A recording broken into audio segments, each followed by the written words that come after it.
Okay, we now welcome on a very, very, very, very special guest. He is an incredible musician. He's also an author. It is Mark Hoppus from Blink-182. He's got a new book out called Fahrenheit 182, a memoir. And we are very excited to have you on. We're big fans of yours, big fans of Blink, big fans of your career. But you have a book now, so we got to start with the book. Because, let's start. Yeah, I'm always curious. You've had a very interesting life. I would put you up there of people I'd want to read a book about. But what made you jump to write a book? Because I always am like, is there a part of you that says, is this an egomaniac move to write a book? But you have an interesting life. Yeah. Yeah, that was the hardest thing for me about writing the book, was thinking that anyone would be interested enough to read a book that I had written. So, but when I was sick, I got sick with cancer a few years ago, and my doctor told me, when you're going through this, just write like nobody's ever going to read this. Just write your feelings, write your thoughts. And so I started writing all this stuff while I was undergoing chemotherapy, and it was really helpful to me. And then I had this stuff that I'd written, and my manager was like, you should write the story of Blink-182 from your perspective. And, Travis has his memoir, and Tom has written books. But I really wanted to tell the story of Blink-182 through my eyes and my experience, because it's my favorite band of all time. I love my band members, and I'm such a huge fan of Blink-182 that I wanted to share these stories. That's awesome. That's really cool. So I might be a bigger fan of Blink-182 than you are. Maybe. I'm not sure. I took the shades off for this interview out of respect. I think there have been like 3 guys that we've interviewed on this show. I just want to look you in the eyes, Mark, because your band provided one of the seminal moments of my childhood, which was getting kicked out of school for the first time. When I got sent home, because I was wearing a T-shirt that said Blink-182 crappy punk rock. You got kicked out of school for crappy punk rock? They sent me home early. It wasn't like a suspension, but I felt like a badass, and I felt. Oh, wow! Okay. Yeah. So thank you for that. I appreciate being part of your story. I was gonna say you were part of my childhood too. Just that when Enema of the State came out, I was like, wait, women can be that hot? Because that was also like a holy shit. I think maybe the soundtrack to my first hand job. Nice. Yeah. You've been there for all of it. Glad to be there. Yeah. Glad to be there through all these important moments in your lives. The ups and downs. But no, we appreciate you coming on the show. And you guys, I noticed last year, all the small things kind of became a sports anthem. Somewhat out of nowhere. I'm not sure how it happened, but I know that you're a Dodgers fan. I am. And Tom is a Padres fan. Yep. And the Padres were using all the small things as like their pump-up song in the series against the Dodgers. Did you think about calling the Dodgers and being like, I do not give you permission to use this song? No, not at all. The Avalanche used it as their fight song on their run to the Stanley Cup. The Padres were using it during our playoff season last year against the Dodgers. I just love that people care about that song enough after whatever it is. That song was released in 1999. It's 2025. It's 25 years of that song, and it's become a rock jock anthem. It's awesome. Love it. It is good. So the book from your perspective, and it goes through your whole life. Do you think it would have? I mean, I think part of why it's going to be so interesting is you guys broke up a couple times, but still got back together, and that feels good because I know that like the bands break up and they never get back together, and everyone just sits there being like, "Man, my favorite bands just no longer, exists." So like getting back together on both times. How is it different? And also, does it make the book, like writing the book, a little easier knowing that it had somewhat of a happy ending? I am so thankful that after all that our band has been through, the breakups and the reunions and breaking up again and getting back together again, this is the 3rd iteration of Blink-182, and people still want to buy albums and listen to our music and come to the shows, and to have that kind of fan base. I don't even call it fan base. It's like to have that many people support our band is just so incredible, and we're so thankful for it. When we sat down this last time when we were talking about let's do Blink-182 again, let's do it on entirely our own terms, the way that we want to do it, the 3 of us, Blink-182 forever, like we can't mess this up again. I don't know if I can curse on your show. No, you can. Fuck shit, fuck. We can't fuck this up again. The third time is just, we will be a joke at that point. Like, if we're getting back together as the three of us, it has to be forever, and that's it. And everybody's like fully on board, and it's the best feeling. So when that conversation happens, is it just the three of you in the room? And I would imagine it's just you guys have been through so much together that it's kind of everyone's stripped down to like, we know each other like brothers. Yeah, totally. Both times that, like, it's been, when Tom quit the first time, he and I didn't speak for like 4 years. When he quit the second time, we didn't talk for a while, and then we were just cordial with one another. But when we come back together, it's almost like, what are we doing? Like, that was so dumb. Why did we ever get to that point? There's a shorthand and a brotherhood and a friendship that we just come back together, and it's like, okay, cool. What are we going to do now? Yeah, that's awesome. The first time you guys met, you broke your feet trying to impress him. Is that true? Yeah. I met Tom the day that I moved to San Diego. I woke up in the morning. I was in Ridgecrest, California, which is in the middle of the Mojave Desert. That's where I grew up.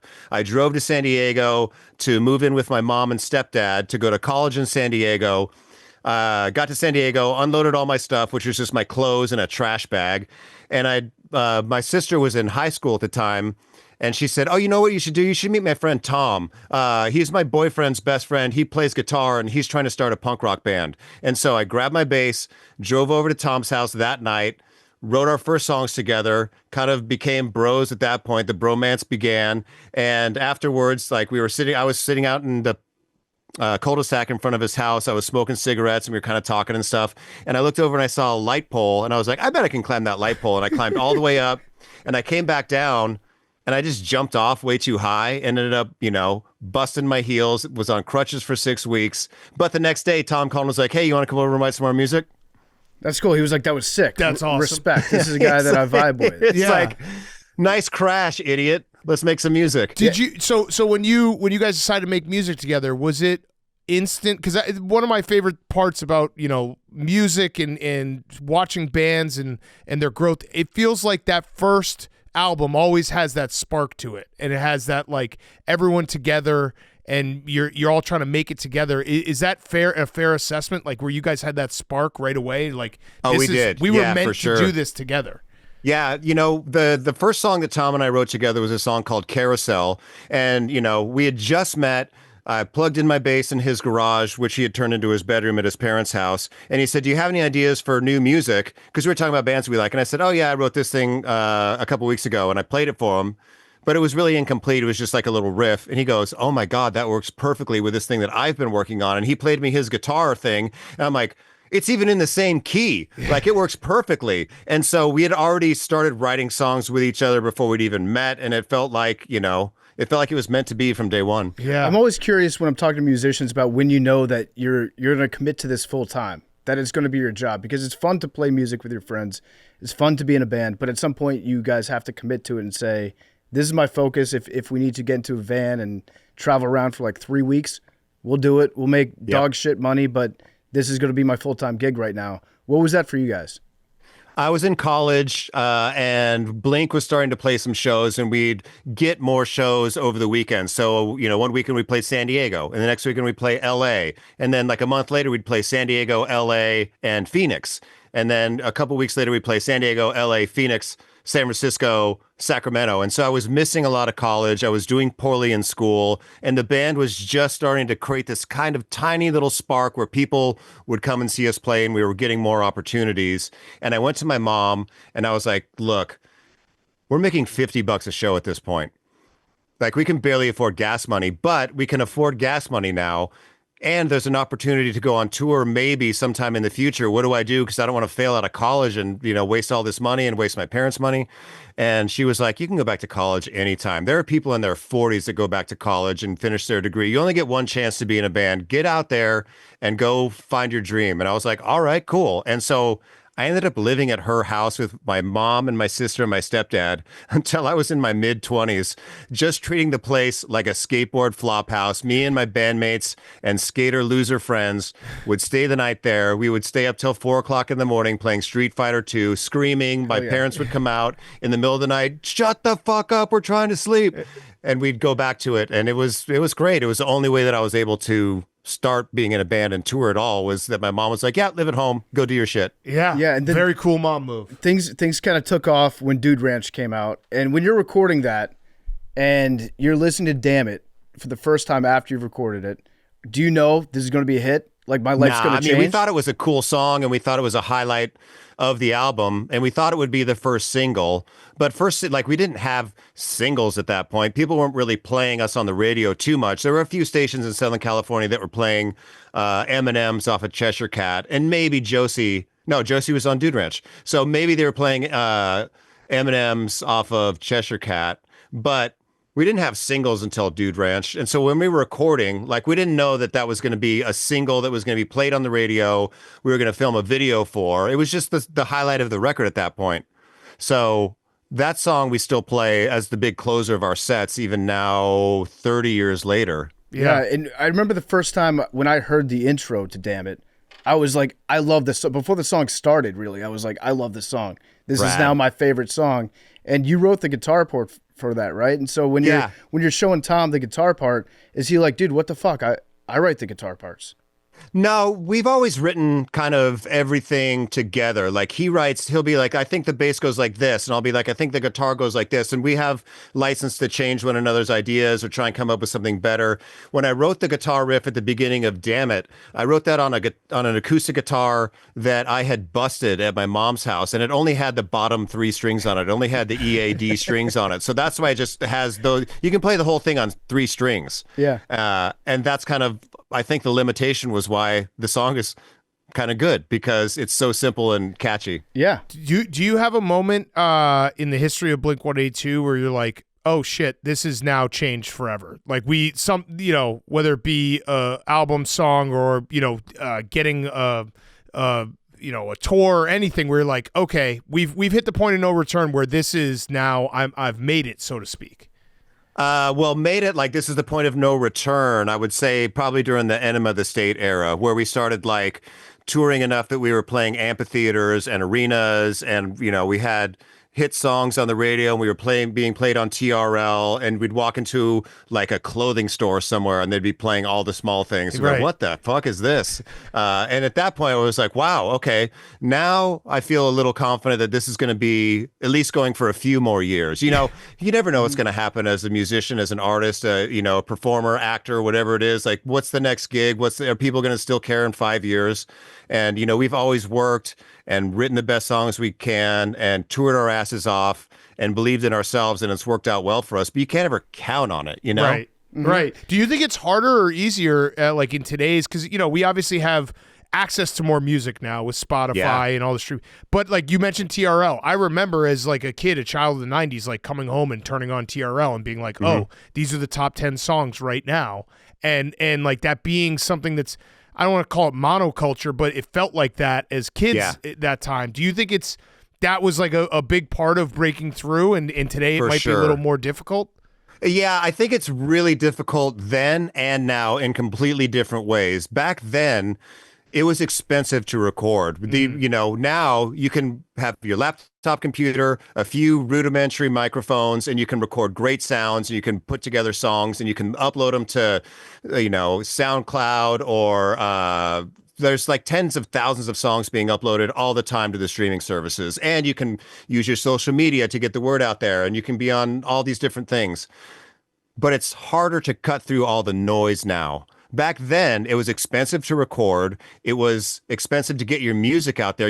We literally had to drive to a building an industrial park in downtown San Diego to pick up cassettes, go home, go to Kinko's, print up all the artwork for the cassettes, cut them out by hand, fold them all up with my mom and my sister, my stepdad, and bandmates on our living room floor, and drive them around to every single record store in San Diego just to get music in stores that hopefully people would maybe see us at a show and buy our demo, and it was $5. Right. So that was a lot of work back then, and you had to flyer, and if we had a show, Tom used to go to his high school and stuff flyers for our band show in his friends' lockers and hand them to people at lunchtime, and I would flyer my colleges, and we would go to record stores and put flyers everywhere.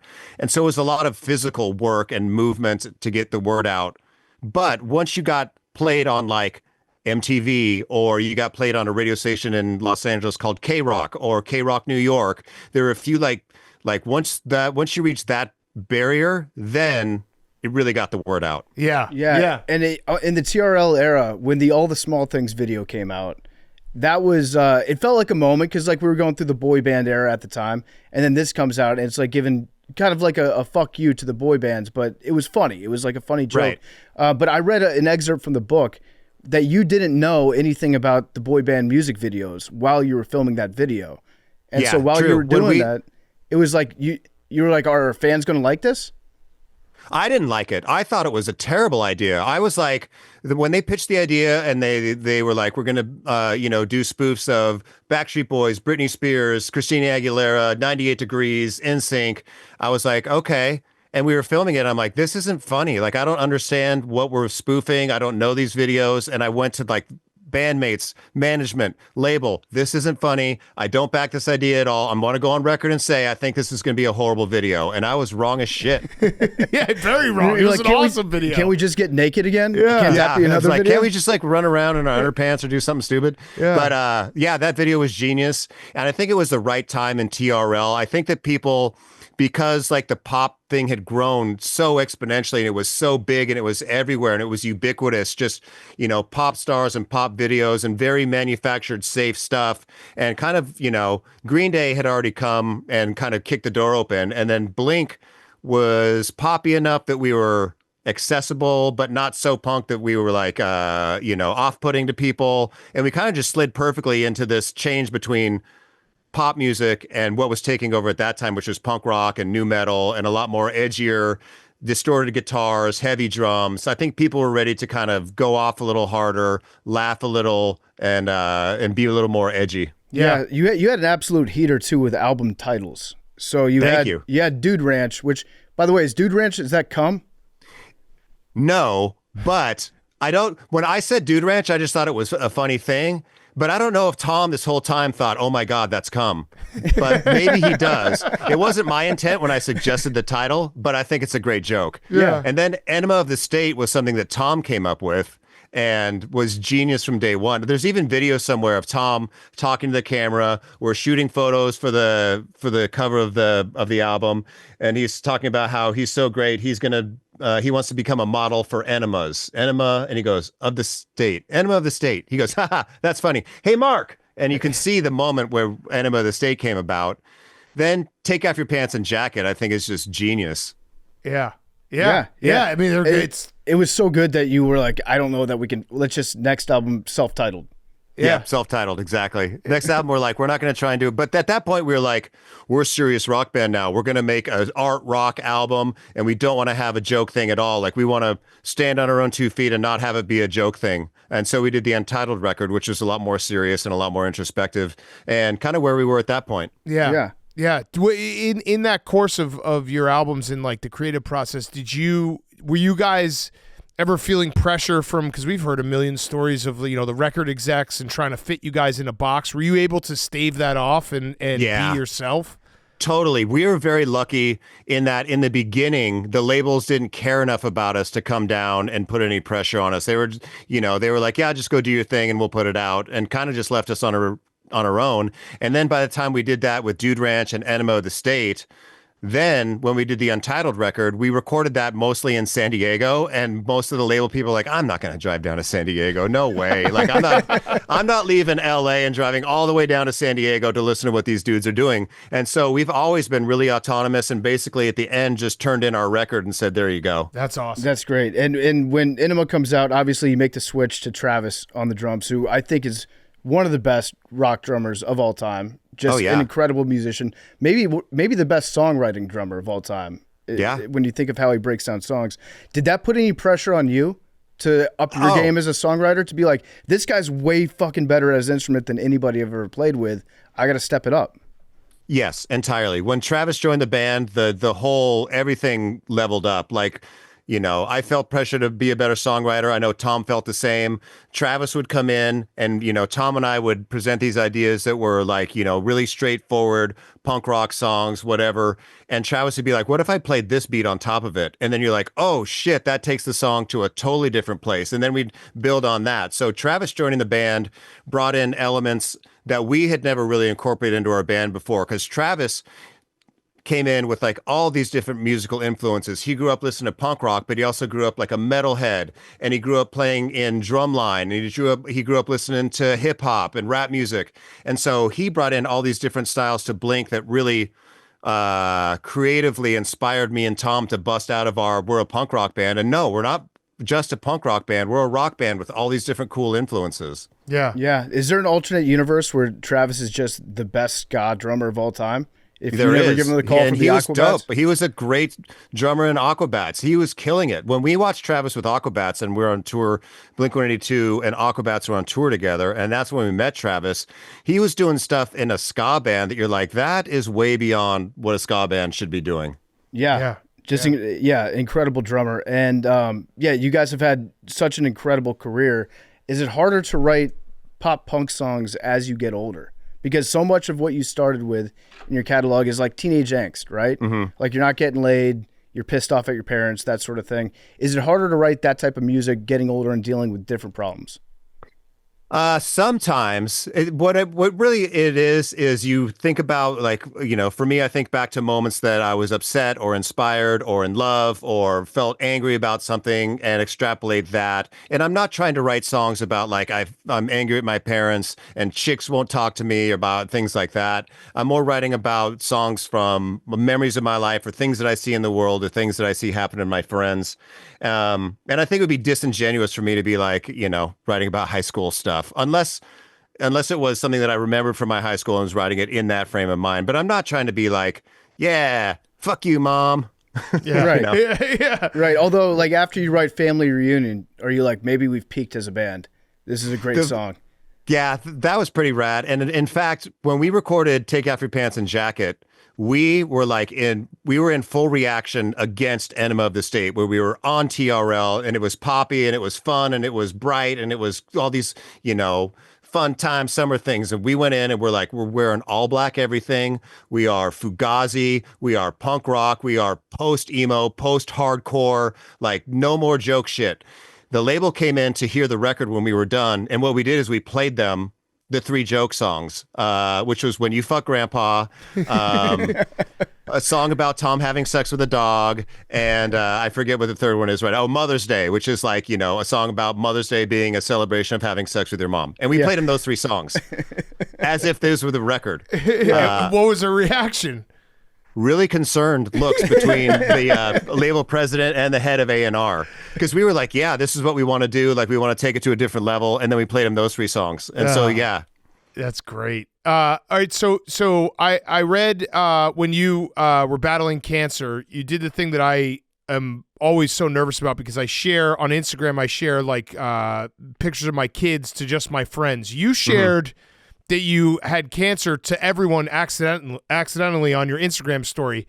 Yeah. What that had to have been, I mean, you already were battling cancer. Then on top of that, that had to have been like oh fuck, this sucks really bad moment. Yeah, I had intentionally not been public about my cancer diagnosis. I had told my friends, and I had started chemo, and I was on my 3rd round of chemo. And I accidentally posted it, and I was trying to I'd put a picture of me starting chemo, round 1, let's go, to just my friends, to be like, let's go and be positive and whatever, make a joke out of it. And so round 3, I posted a picture of myself saying, yes, 1 cancer treatment, please, while I'm hooked up to my IV. And they had just given me my Benadryl, which makes me tired. And so I took the picture and I posted it, and I started feeling groggy. And 2 minutes later, my manager, April, calls up and was like, did you mean to post that on Maine? And I was falling asleep, and I was drugged out of my brain, and my last thought was, oh fuck. And I woke up a couple hours later, deep into chemotherapy, and looked at my phone again.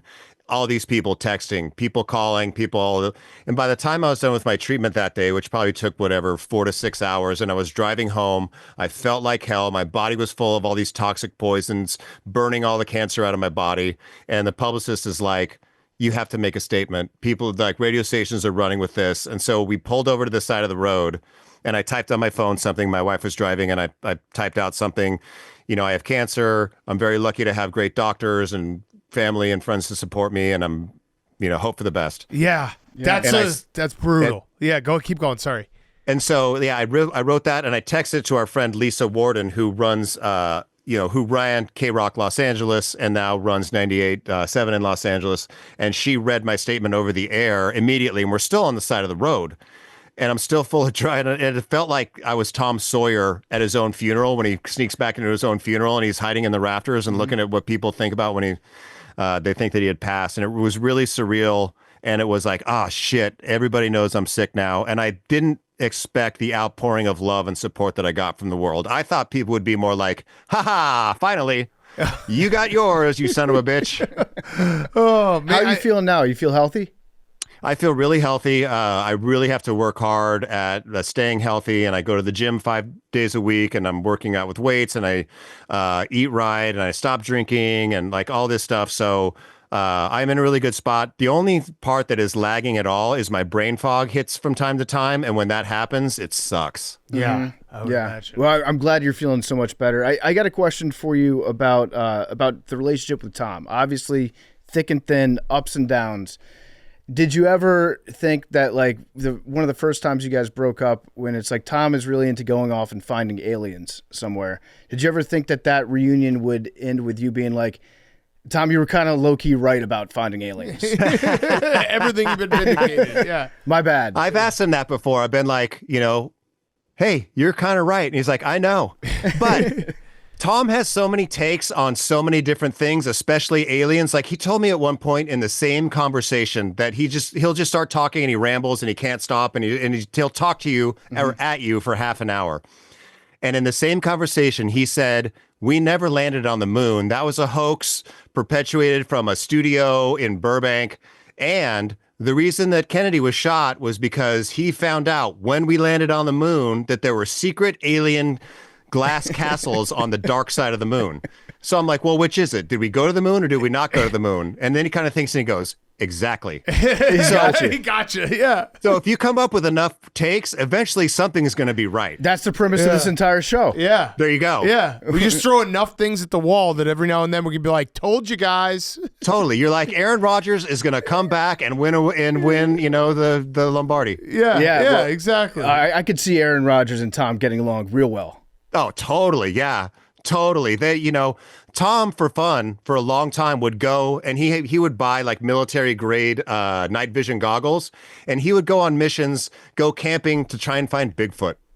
That's pretty awesome. Badass. I mean, that sounds like a fun guy to hang out with. Yeah. Totally. Tom rules. He's awesome. And I love that he chases whatever it is that he wants to do, he's going to go do it. When you guys had your period where you weren't talking and then you get back together, I know you said like once you're in person, you pick right back up, but was it difficult? I mean, thinking like your best friend in the whole world, you don't talk to him for 4 years. That's got to be hard. It also has to be a little sad. Like even looking back now, being like, I missed 4 years of your life. Yeah, totally. It sucks. It was painful. It was, I felt like I had lost not only my band, but my best friend and my sense of self. And what was I if I wasn't Mark from Blink-182? I'm just Mark Hoppus, some dude that was in a band, or what am I, or who should I be? Or, like my creative partner was gone. My band was gone. My sense of self, everything. It sucked. Yeah. Who texted first? Tom called the first time. Tom called me out of the blue. And I looked at my phone, and it was a San Diego number, and I'm like, huh. And I answered the phone, and it was Tom. And I'm like, hello? And he goes, hey, it's Tom. And I'm like, oh, shit. And I walked outside, and I'm like, how you doing, dude? And he's like, I'm good. How are you? And I'm like, I'm good. And it was kind of like we picked right back up from 4 years ago, but not in argument's sake. Like, we didn't be like, you know what, you sucked, whatever.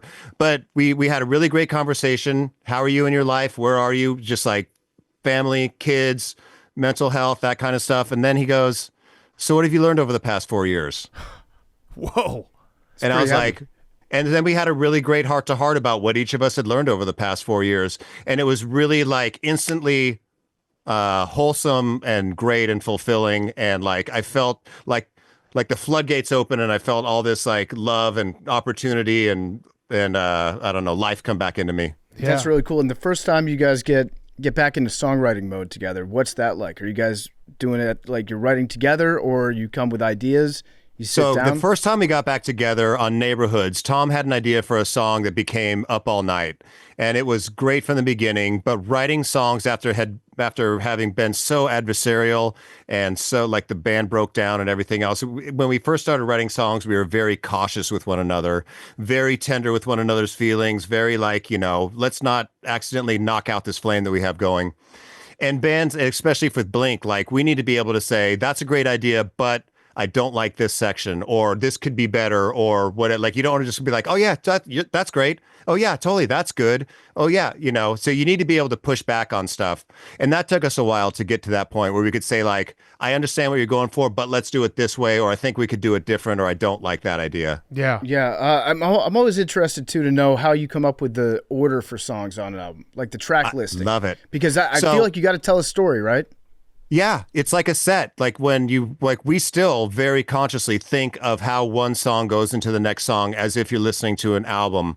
And I did the sequencing for Enema of the State and Take Off Your Pants and Jacket. We all did it for the Untitled record. Travis really led the charge on One More Time. And it's a very important thing. You're trying to tell a story. You're trying to, start strong and, have highs and lows and emotional, like, songs that are similar can't be next to one another on the record. Songs that are in the same key maybe don't align necessarily on one song going into the next. So that's something we take a lot of time and care doing. And so the trilogy of anthems that you have, Anthem Part 2, Anthem Part 3, how do you know when you're writing a song like this could be an anthem? We should name this one Anthem. Those are all Tom's songs that start with Tom, and he wrote Anthem.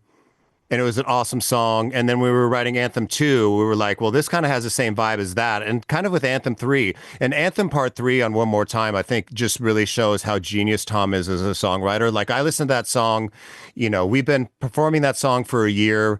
We've had that song in our lives for probably a year and a half, maybe even 2 years at this point. And when we play it on stage, it still gives me goosebumps because Tom is such a great songwriter. It's so like the guitars are soaring, and when he's singing it, you like it's coming from his soul. Yeah. Yeah.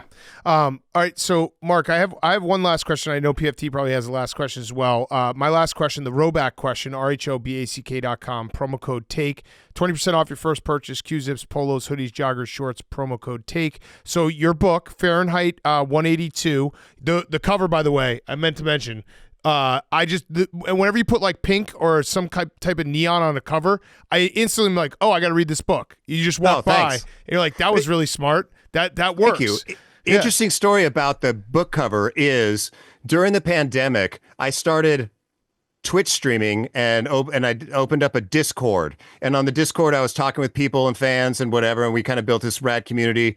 And one of the people in the Discord is this woman named Jo, who just happened to be a book designer. And so when literally she designs the covers of books. And so when I decided to write a book, I hit her up and she's like, I would love to do your book cover. And so that's the product of it. She knocked it out of the park. Yeah. All due respect, she did. All right. So obviously people who are huge fans of Blink, huge fans of yours are going to buy this book. What do you think they're going to find out about you in this book that they might not have realized, when reading about your whole life? I think that people are going to discover that I'm smarter than people think that I am, and that also I'm a lot darker than people think that I am. Oh, okay. That's a good combo. Yeah. Smarter is always being a little bit smarter than people think you are. That's also the premise of this show.